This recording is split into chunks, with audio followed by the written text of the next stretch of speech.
day. Your troubles just won't go away. One thing that gets you through these is watching cheesy holiday movies. You think that you're above them, but you know that you love them. So get ready to listen.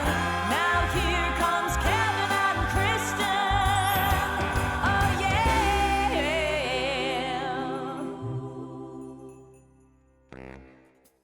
Hey, welcome to our final episode. You thought you saw a final episode? This is our final episode. I am one of your hosts, Kevin Reagan, and with me is Miss Kristin Finger. Hey, it's me. I want to get my whole sweatshirt on. So we are going to go through our list, our definitive list, all 40 movies from top to bottom. Oh my God, that's going to be so long. Let's turn it off. No, it's not going to be super long. I promise. We're going to keep this relatively short. It's just to be able to do our entire list. We have talked ad nauseum about our bottom movies. They have really not changed. So let's hit the numbers, Chris, but at the same time, we won't talk much about them. So, Chris, what is your number 40? Number 40, because of that monster, is still Meet Me at Christmas. Yeah, I'm still Cranberry Christmas, but we switch them out because then I'm Meet Me at Christmas right after that. Yeah, exactly. Cranberry Christmas is right after that one. Then we both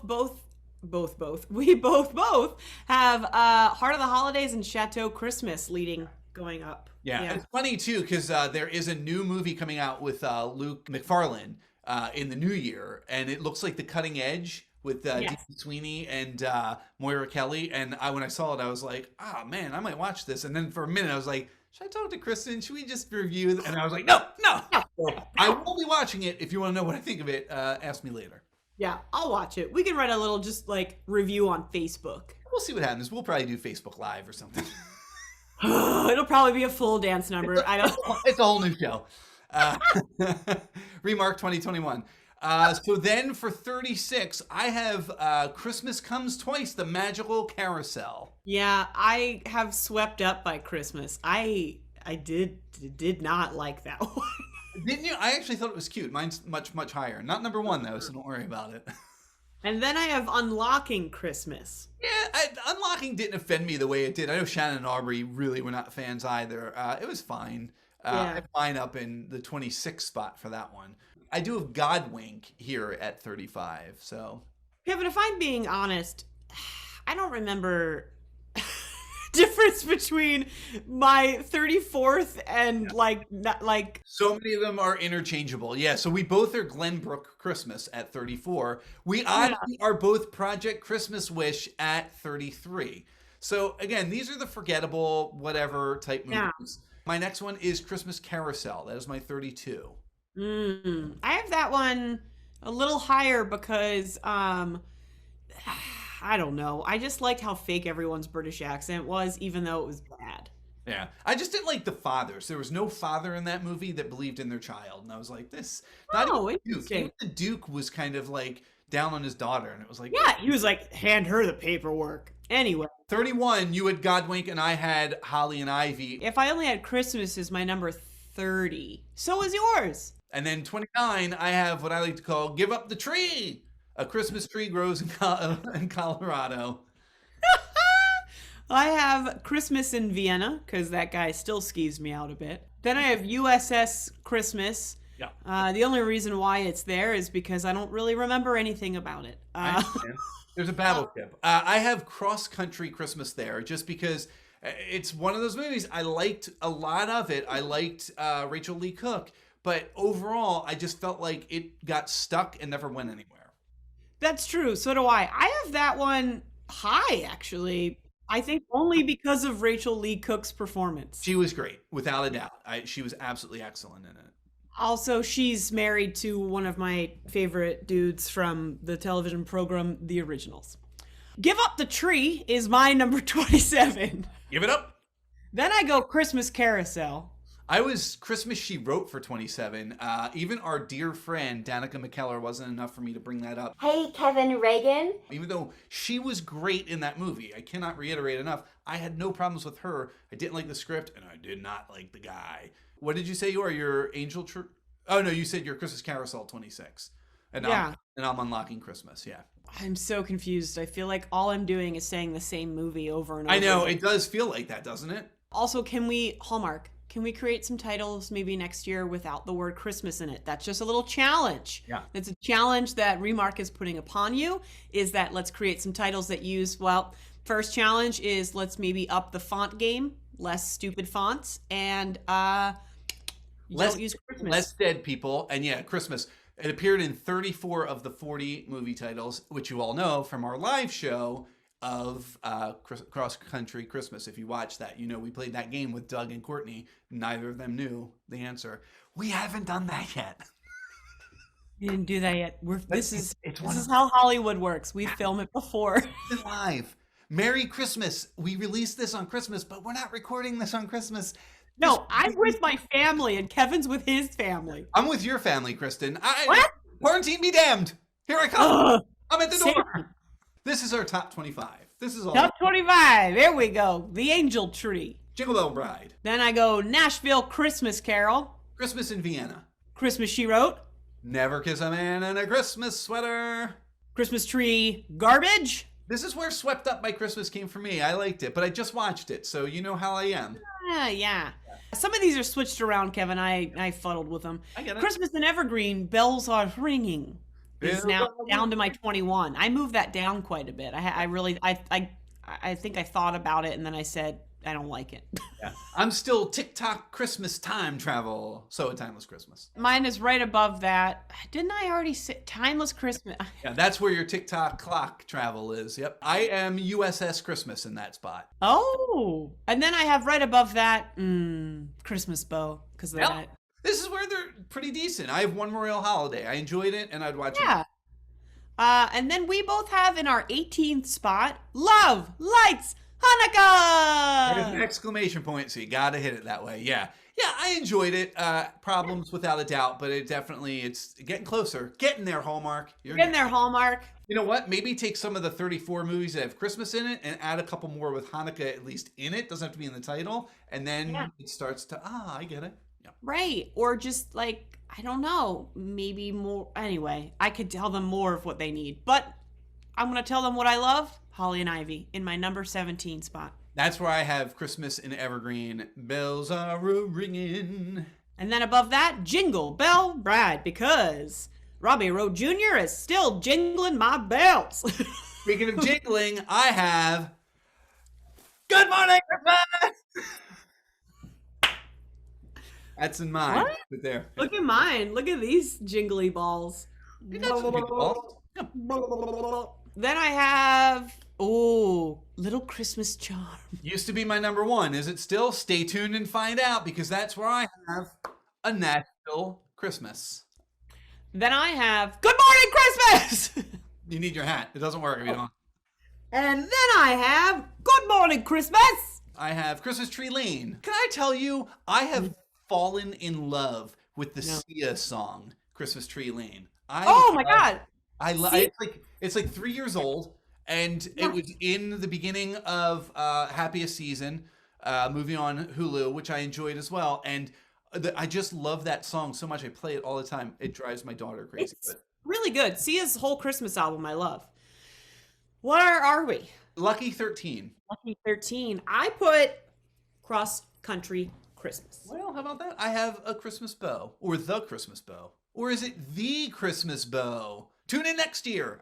And then above that, One Royal Holiday. That was still just a silly, I still think about the moment where they all come down the stairs and they're like, did it snow? Did it snow? Did it snow? My guy, I gotta stay. Yeah. I have the Angel Tree, and honestly, I could probably knock that down a few spots, but we're going to leave it for now. So All right, that's fine. Then I have an 11, because we're almost in our top 10. Yeah.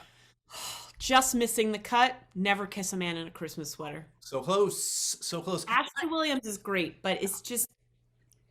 You know, it's funny. That's where I have Christmas with the Darlings is in my 11, and then my 10, starting the top 10, is Christmas Ring. They could easily be switched, but I'm gonna keep it. I like it. I like where it's at. My 10 is Christmas with the Darlings. And then I have the Christmas Ring at number 9. So there you have it. They're right up there. I think a lot of these are going to get repeated now. So my number 9 is 5-Star Christmas. My number 8 is 5-Star Christmas. My number 8 is The Christmas House. My number 7, The Christmas Doctor. A lot of Christmas. We are saying Christmas an awful lot. That's why I think I'm saying the same movie every time I say something. I think you are too. Number 7, Christoph Waltz. The Christmas Waltz. Christoph Waltz. I saw that as a meme. Christoph Waltz. I wish I could take credit for that. That's a meme somewhere. Yeah. Great. So then my number 6 is A Christmas Waltz. Yeah. Mine is Christmas by Starlight. Come on. I love it. Number That's a good. 5? This is a solid. It's spot. good. No, it's good. It just should be higher. My number 5, top 5, Kevin. Yeah. This is when the awards start being handed out, at least the certificates. Yeah. That was all daytime Emmy stuff. This is the real deal. Yeah, this is the real deal. This is it. Hold on to your napkins. That's what they do at the Emmys, right? 5 is time for us to come home for Christmas. My 5 is The Christmas Doctor. Number 4, The Christmas House. Where are you going to have Christmas? Time for us to come home for Christmas to your Christmas house. Fun. Top 3. These are the medals. Get out the medals. Get out the medals. Yep.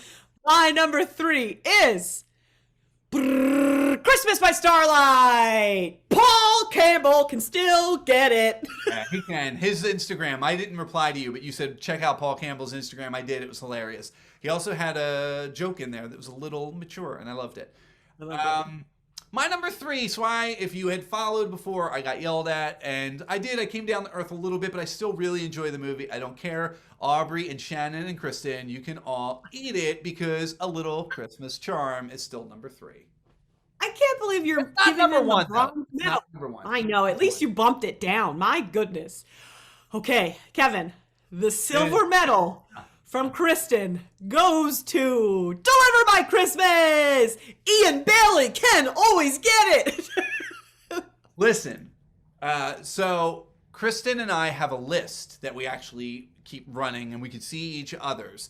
But we can see each other's, and because of that, I pulled a little trickster on her, and my number 2 is Deliver by Christmas. Ian Bailey can get it. What? I'm crying. Yeah. For real? Are I'm you so really crying? Yeah. So that means our number 1 movie in 2020 for the Hallmark Holiday objectification is all coming together. Kristin. 12 dates of Christmas! For all the Heinz. For all Tyler Hines will always get it. Yeah. It's fun. It's so rewatchable. It is. I've watched it 5 times. 5 times. Not that rewatchable, but it's pretty rewatchable. It's a fun one, and one that if you didn't see it this year and you happen to see it next year or the year after, it's timeless too. It's not going to go anywhere. It's just a lot of fun. They have great chemistry, and I enjoyed it. So. Kevin, that was a really good surprise. Aww. Because we agreed on our top movie. I know. And our top 2 movies. Our top 2 movies. This has been such a journey for Kevin and I. Yeah. And I personally want to thank Kevin for doing this with me. I'm going to... Are you gonna cry more? You can. I don't. That came out really garbagey. Like I'm rude. I want to thank everybody who was a guest. It's a long list. I'm gonna read it super fast if I can. But we have Brianna Goss, right? Gauss. Dave Dritzis, Chris O'Brien, Dave Jadico, Pedro DeLuca, Brandon Rothenberg. Even though he just says just say Brandon R. Brendan Carr, Tara Bennett, Jason Stockdale, Matt Casarino, Jill Knapp, Don Montre, Sarah Blask, Steve Roney, Chip Chantry, Amy Martin, Julie Snow, Emily Davis, Jason Geis, Betty Smithsonian, Hen Smith, Tanya Morgan, Tara DeFrancisco, Kelly Vroman, Ron Vroman, Erica Gooch, Nathan Edmondson, Langston Darby, Lauren Pritchard, Zach Dean, Kelsey Hebert, Daryl Charles, Ali Sewell, Courtney Pong, Doug Nethercott, Braun Edge, Sean Mason, and Patty Lynn were all guests. We really appreciate A, you taking the time out to watch these movies, and B, taking the time out to record these with us. It has been an absolute blast. So from the bottom of Chris and my heart, we thank you so much. Seriously, thank you. I can't, hearing those names, sometimes I'm like, how do I know this many cool people? I know. And All these people saying yes. And that's, you know, Chris and I come from an improv background, and we're used to saying yes. And a lot of these are improvisers, and we force them because you can't help but say yes. But some of them are not. And even the improvisers, it's a busy time of year. And even with COVID, it's been tough on a lot of us. Really, honestly, it's been tough on all of us to some way or another. So we are very, very grateful for them. We're also grateful, Mark Leopold, Joe Sabatino, Santa Colby. When I first showed Santa Claus to my daughter, she looked at it and immediately looked at me and goes, "That's John Colby." It was awesome. It was just such an amazing, if you know John Colby, it's an amazing moment. And I was very grateful for that. I want to thank again, I mentioned my wife in that because she was a guest, but I want to mention Julie Snow and John Hummel because they put up with a lot of crap from Chris and I this was 8 weeks. We did this for 8 weeks. We talked about it way longer, but for 8 weeks we did this, and I'm very, very grateful. You take over your living room. I take over my entire first floor too. So he just had to go sit upstairs, or he's out delivering right now. It's funny. It's not as obnoxious now because it is literally Christmas. Halloween night doing this was weird. So, so we want to thank them. I want to thank Jill Knapp for our hats. Mm-mm. I want to thank Matt Casarino and Jill Knapp of Hot Breakfast for our theme song. Oh, hell yeah. And also, we had Rachel Shane play for us live. We had Ben Smith play for us live. Matt and Jill as Hot Breakfast played for us live. I think that is all of the people who came in and did stuff for us, and we are so grateful. And then to Shannon DeVito and Aubrey Williams, who I feel like are like the unsung heroes of all this, because Chris, when we talk about this, people will ask Chris and I, "How's Remark? Oh, how's your show? How's your show? How's your show?" Like, this is their show too. Like, they put time into this, and they did it basically. I mean, Kevin and I watched 4 movies each week, but they watched 2, but recorded 2 like Kevin and I recorded 2. They did exactly what we did. Yeah. So they're this is their show as well. And although we gave them an out when we talked about this in like August or September, whatever it was, Chris and I even said, "You don't have to do this." And they're like, no. And we're like, "Are you sure?" And they're like, "Yeah." And we're like, "Because you don't have to." And they're like, "No, yeah, we'll do it." And it was like, they don't want to do it. But they don't want to do it. I also want to thank my daughter because oftentimes I kick her out of the room to do this. That's a lot of people. They were so sweet, Kevin. Should I thank my cats? You should thank cats. Yeah. Because they've made it into a few episodes. Maggie them. Gyllenhaal doesn't really like to be in the spotlight, but they're always here. They're present, and I want to thank them. But wait a minute! I have to thank my mom. Your mom, because all the sweaters. Every sweater I've worn is from Mother Pauline's thrift store and Jim Thorpe, so you need to get there. Give them all your money because it's saving people. Yes. So give them your money. I want to thank all of you for watching this because, again, there are other things you could be doing. We talk about other things. Chris and I want to be doing other things. We do. But so thank you for spending time with us over the holidays, and we really appreciate it. And in the end, the last person I have to thank is my good friend, Kristin Finger, because this was a blast. Are you going to cry again? Yeah. This was so much fun, and we've talked about it for a long time, and if it wasn't for COVID, which sucks, we probably never would have done it. But I'm very grateful that we did it, and there's nobody I would rather put this much time into something that will probably go almost nowhere than with you, Miss Finger. So thank you, buddy. To quote Patrick Swayze, ditto. Aww. He did say that in Ghost. So we will be back next week to talk about Ghost. No, we won't. Goodbye!